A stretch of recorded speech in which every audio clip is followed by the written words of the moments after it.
Nigeria is introducing incentives to attract oil and gas investment as Africa's biggest economy works to ramp up crude output. Now, Nigerian Upstream Petroleum Regulatory Commission Chief Executive Officer Gbenga Komolafe said the measures include substituting signature bonuses, the payment made by companies to government upon signing contracts, with lump sums for production. Nigeria's troubled oil industry has been a drag on the economy, with the country unable to meet OPEC plus quotas amidst supply disruptions, as crude theft and vandalism has since taken office in May. President Bola Tinubu has initiated sweeping reforms to revive economic growth, and a recovery of the energy sector is vital to achieve the double-digit expansion he is targeting. And joining me on the news at this hour to discuss this is development economist Bola Tinubu. Thank you so much for your time.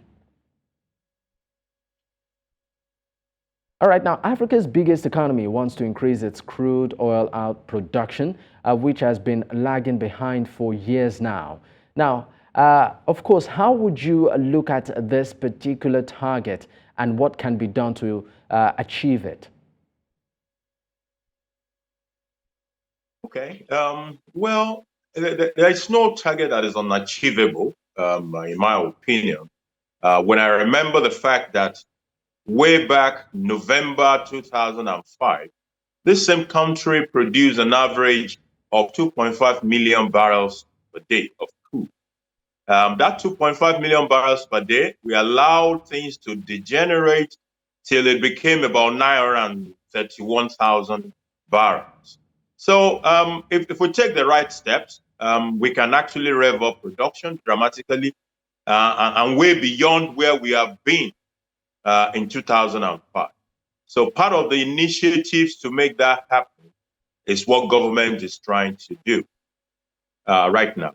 So we've passed the PIB. For several years, there were no legal framework to guide new investment in oil and gas. So a lot of investment did not happen.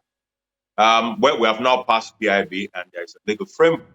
Of course, there are also issues around fossil fuel, which is affecting funding for fossil fuel related projects, which is where oil and gas is anyway. But even that one, there are ways around it to ensure that we can still get value out of our oil and gas assets while fossil fuel remains on the table. So some of this initiative, yeah, let me hear you.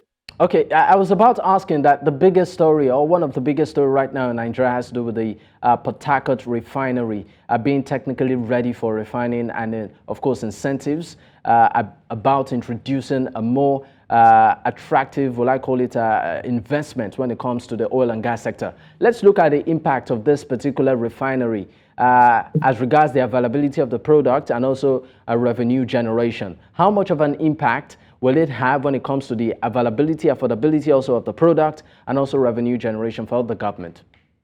Of course. You know, we found ourselves in a situation in which the local refineries do not even have crude. We've heard that news from Dangote refineries. Some other local refineries are in the same shoes, not having crude to produce. So definitely, if production revs up, it will not only help at the next level, which is the refinery at the value-add level, it will also help with the revenue of the federal government. Don't forget that as far as foreign exchange earnings is concerned in this country, crude remains the source of about 90% or more of our foreign exchange earnings. So you can imagine what will happen to us if we're able to rev up oil production, both in terms of foreign exchange supply, which will help to stabilize the naira, as well as being able to give crude to refineries like the Dangote refinery and others that are coming up. And the kind of foreign exchange that we can also generate if we're able to refine products and export, in addition to conserving our own foreign exchange because we're now producing in Nigeria as opposed to importing refined products into the country. All right, Bola Tinubu, development economist, thank you so much for your time.